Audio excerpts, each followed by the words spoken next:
قال الله تعالى في القرآن المجيد ورفعنا لك ذكرك صدق العظيم وصدق رسوله النبي الكريم. صدر جلسہ ناصر حسین استاد صاحب، علماء کرام، مشائخ اعظام، معزز قائدین اور سینشین پر بیٹھے معزز اصحاب اور عزیز حاضرین اکرام، نوجوان ساتھی، بڑے ولولہ انگیز کتابات میں بھی مستفید ہو رہا تھا اور آپ بھی سماعت فرما رہے تھے. عنوان دیا گیا ہے کہ عظمت مصطفیٰ صلی اللہ علیہ وسلم.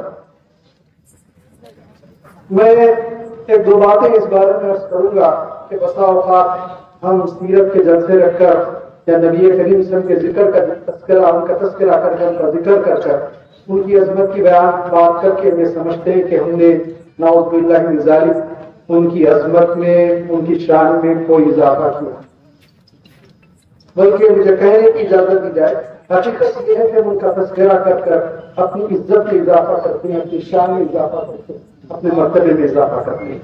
اس لیے کہ کوئی انسان نہیں کہ ان کی عظمت کو بڑھا سکے. اللہ کہتا ہے وَرَفَعْنَا لَكَ ذِكْرَكَ حبیب، تمہارے لیے ہم نے تمہاری ذکر کو بلند کیا.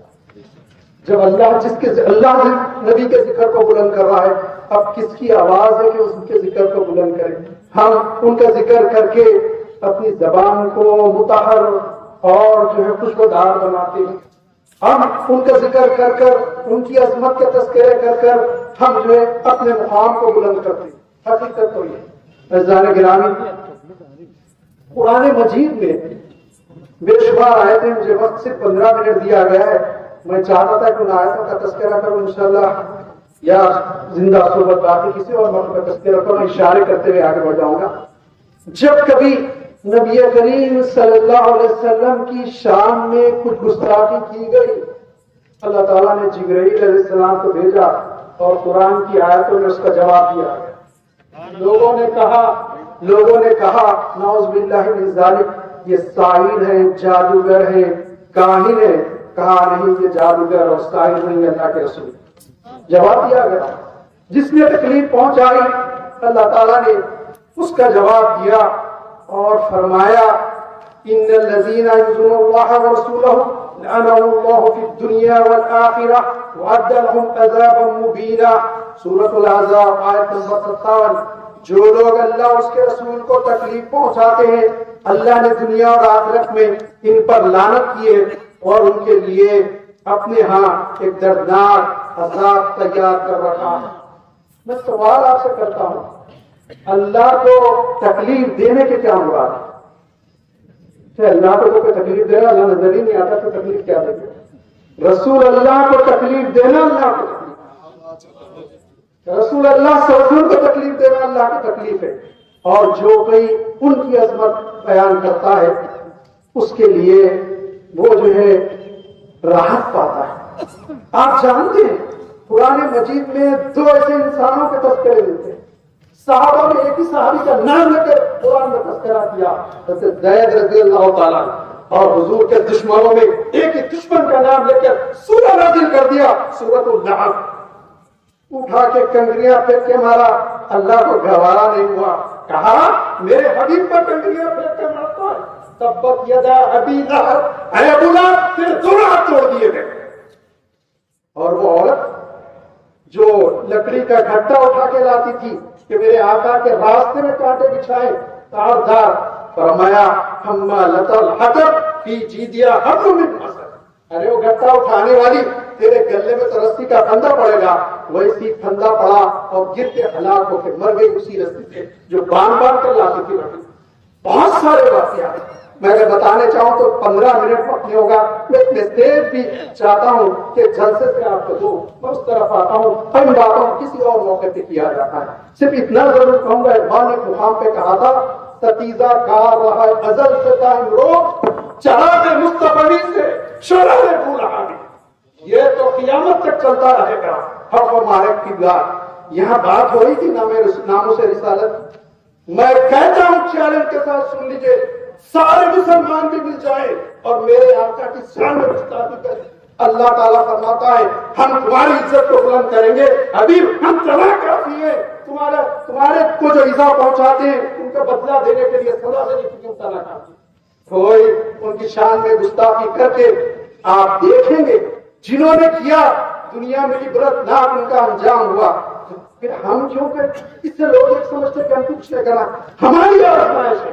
ہم ایمان کے لیے حضور کی عظمت کے لیے کتنا فدا ہوتے ہیں, کتنا مر مٹتے ہیں. ایک واقعہ کہتے ہوئے آگے بڑھ جاؤں گا. جیسے زید رضی اللہ تعالیٰ کو مشرکین نے دھوکے سے گرفتار کر لیا اور مکہ لے گئے تاکہ بدر کے مکے کے جو مقتولین تھے ان کا بدلہ ان سے لیا جائے. اور ان کے ہاتھ باندھے گئے اور ان کو لٹکا دیا گیا اور تلووں میں بھالے کی نوک چبائی جانے لگی اور کہا جانے لگا زید ذرا یہ تو بتا دو. زید بن مسنا رضی اللہ تعالیٰ, کئی جگہ کتاب میں تسنا بھی لکھا گیا, زید بن مسنا رضی اللہ تعالیٰ سے کہا گیا زید کیا ہی بہتر ہوتا تم اپنے بیوی بچوں کے ساتھ گھر میں ہوتے اور اس جگہ تمہارے رسول تمہارے نبی جو محمد صلی اللہ علیہ وسلم وہ ہوتے. کہا دشمنان اسلام تم اپنی زبان سے میرا آقا کا بھی نام نہ لو. مجھے گوارا بھی نہیں کہ میرے کو جو ہے مجھے یہ پسند ہے کہ میرے جسم کے ٹکڑے اڑا دیے جائیں, لیکن مجھے یہ گوارا نہیں کہ میرے آقا کے قدوم مبارک پہ کوئی کانٹا چپ جائے. وہ صداقت کے لیے جس دل میں مرنے کی طرف پہلے اپنے پیکر خاکی میں جان پیدا کرے, خوب دلے زمین و آسمان مستعد اس خاک استر سے آپ اپنا جہاں پیدا کرے. عزیزان گرامی, رحمت کی تو بات ہوتی ہے, اقوت ظہر کی بات ہوتی ہے. یقیناً اسلام رحمت للعالمین نے رحمت کا پیغام اسلام کی شکل میں دیا, لیکن وہ بات نہیں ہوتی.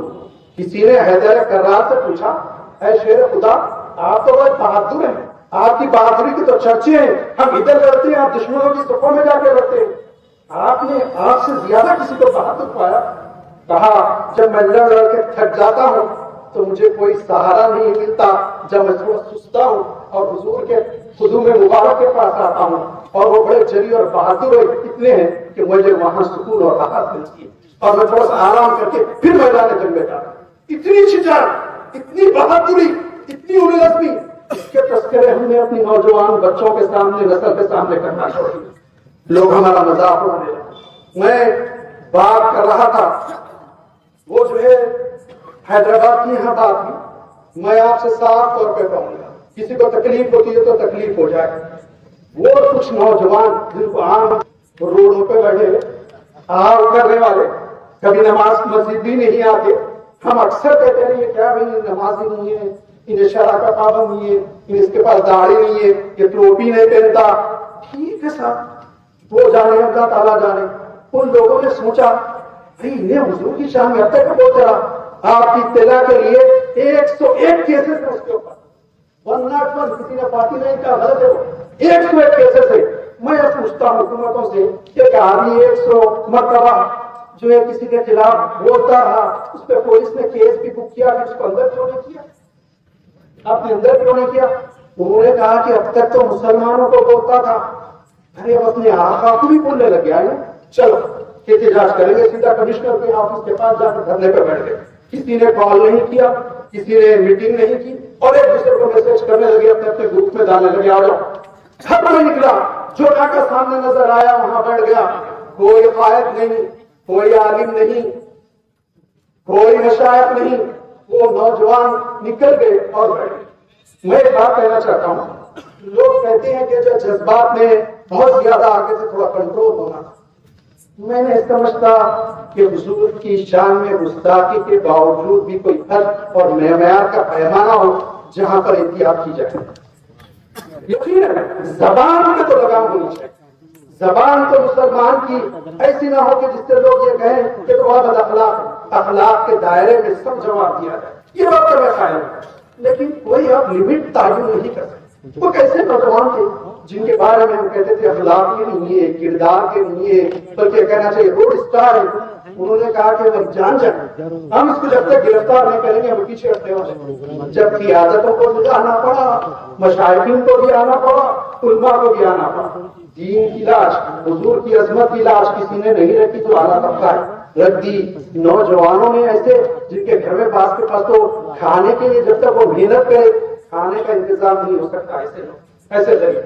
میں عزیزان گرامی آپ سے یہی کہوں گا کہ اسلام کے اول وقت میں بھی بڑی بڑی قربانیاں جنہوں نے دی ہے, جو میرے غریب بھائی یہ سن لے, وہ سب سے زیادہ قربانیاں دی غلاموں اور غریب طبقات نے. اہل سرحد نے بھی دی, لیکن غریبوں کے مقابلے میں ان کی کوئی قربانیاں نہیں. اس ملک میں آزمائش ہے اور آزمائش آ رہی ہے. میں اس موقع پہ بھی کسی اور موقع پر تفصیل سے بات کروں گا, لیکن ایک دو باتیں کہنا چاہتا ہوں. اصل ہمارا معاملہ یہ جو سامنے چیز آ جاتی ہے اس کو دیکھتے ہیں, اور جو ہے بین السطور کوئی چیز ہوتی ہے اس کو ہم پڑھتے ہیں, اس کو ہم کو پڑھنا چاہیے اور غور کرنا چاہیے. اس وقت دو محاذوں پہ بلکہ تین محاذوں پہ ہمارے خلاف بہت زبردست کام چل رہا ہے. ایک قیام کیا جا رہا ہے کہ مسلمان پسماندہ مسلمان, اور میں نے معلوم وہ کہاں کے فارغ ہے, ایک شخص سے میں نام نہیں لوں گا ان کا, مولانا کوکب. بولے یہ کون ہے؟ تو کہا گیا کہ پسماندہ طبقات کے عالم ہیں, ان کو مسلم پرسنل بورڈ میں جگہ نہیں دیتے, فلاں اس میں ادارے میں جگہ نہیں دیتے. پسماندہ مسلمانوں کو مسلمانوں نے دبا کے رکھا. ایک مسلمانوں کے اہل سربت اور اعلیٰ طبقہ علمی اعتبار سے ہمارے پاس اعلیٰ طبقے سب برابر ہے. ایک ہی صف میں کھڑے ہو گئے محمود آیا, کوئی بندہ رہنا اور کوئی بندہ نہ ہو, اس کے دربار میں پہنچے گے سب آزو بازو اٹھے گئے کچھ نہیں. تو ان کے ذہن میں ڈالا جا رہا ہے اور ایک گروہ کو بڑے پیمانے پہ تیار کیا جا رہا ہے. دوسرا ایک گروہ بنایا گیا کہ ایکس مسلم سابقہ مسلمان, اب وہ تو ڈبیٹ کر رہے ہیں آگے اسلام میں یہ غلط غلط تشریحات قرآن کی آیتوں میں, میرے کو کسی نے بھیجا یوٹیوب پہ میں نے دیکھا, اس کے بارے میں تیار. تیسرا گروہ ہے وہ گھر کے خواتین. اب مجھے ضرورت محسوس ہو رہی ہے, مرد تو جھوٹے میں کچھ سن لیتے ہیں, عورتوں کے اجتماعات رکھے جائیں, ان کے ذہن سازی کی جائے, ان کو تیار کیا جائے تاکہ حالات کا مقابلہ کریں. عزیزان گرامی ایک اور بات عرض کروں گا. اقبال نے, کیونکہ وقت نہیں ہے میں سمیٹ رہا ہوں اپنی گفتگو کو, اور جو ہے اقبال نے حضور اکرم صلی اللہ علیہ وسلم کی شان میں جو اشعار کہے آپ نے بہت سارے سنے, اور میں بھی کچھ مجھے دیوان ہو سکتا ہے یہ اشعار کو پڑھ دیا.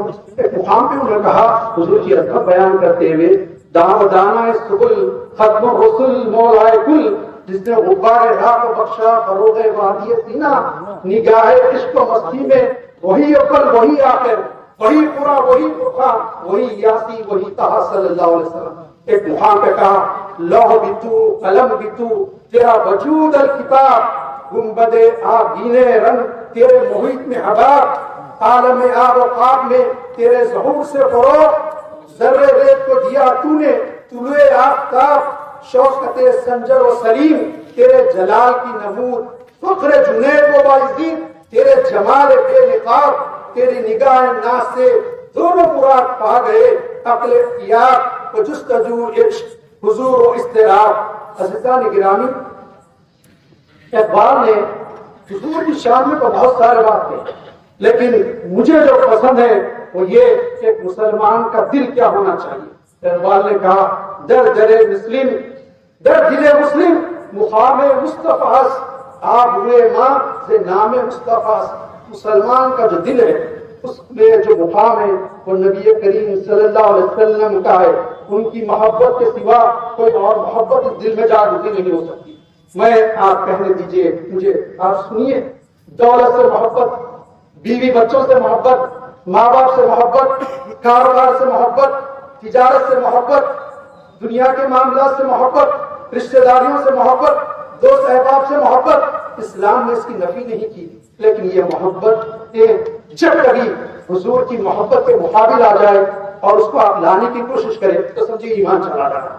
اصل ایمان یہ ہے توحید کے بعد کہ حضور کی محبت ایسی ہو جس طرف اشارہ کیا گیا. حضور نے فرمایا لا یؤمن احدکم حتی اکون احب الیہ من والدہ ولدہ والناس اجمعین. یاد رکھ لو تم میں سے کوئی اس وقت تک مومن نہیں ہو سکتا تا وقت کہ اپنے ماں باپ, اپنی اولاد اور دنیا کے سارے انسان سے بڑھ کر مجھ سے نہ محبت کرے. یہ محبت ہو, لیکن یہ محبت کا معیار کیا ہو؟ یہ محبت کا معیار ہو صحابہ کا اسوہ. میں کہنے سے کوئی معیار نہیں بنا سکتے, آپ کے کہنے سے کوئی معیار نہیں ہو سکتا, کسی عالم کسی مشائخ کے بولنے سے معیار نہیں ہو سکتا. معیار ہوگا حضور کی محبت تو صحابہ کا. حضرت عبداللہ ابن عمر, حضرت عبداللہ ابن مسعود رضی اللہ عنہ جمعے میں تاخیر سے آئے. ایک قدم مسجد کے اندر, ایک قدم مسجد کے باہر. حضور نے حکم فرمایا جا کھڑے ہو, بیٹھ جاؤ. ایک پہلے سے بڑھے. حضور نے بعد میں فرمایا اے عبداللہ میں نے تو یہ ان لوگوں کے لیے کہا تھا جو اطراف کھڑے تھے. اللہ کے نبی مجھے نہیں معلوم, خدا کی قسم اگر آپ کا سمندر ہوتا اور آپ کا حکم ہوتا تو بیٹھ جاتا.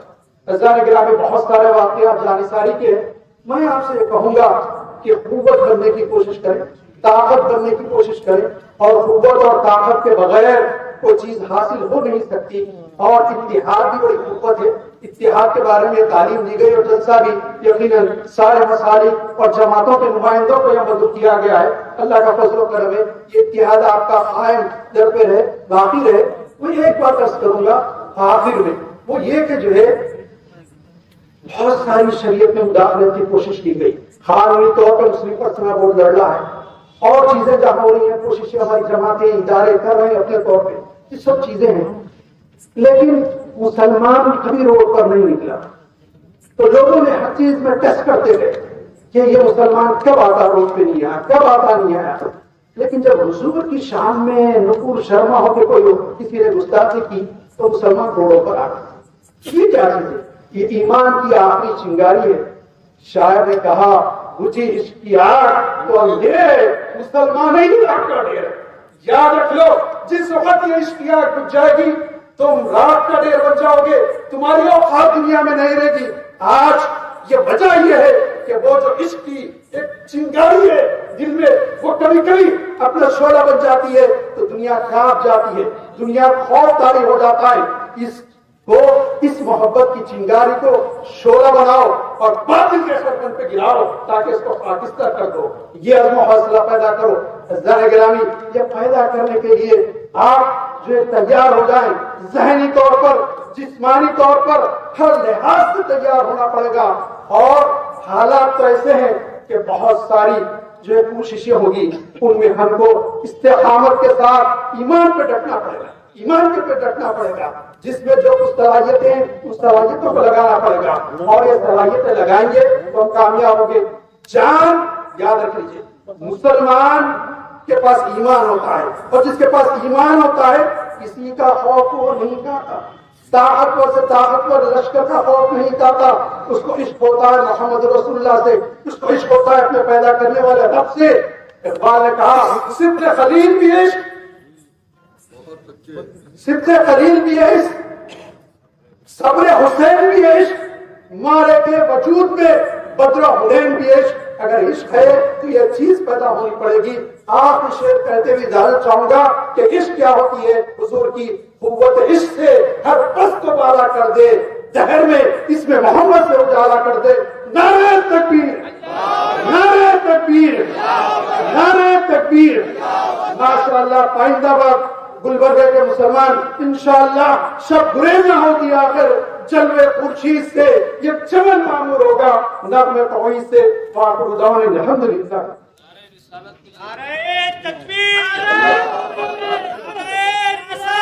یا رسول اللہ.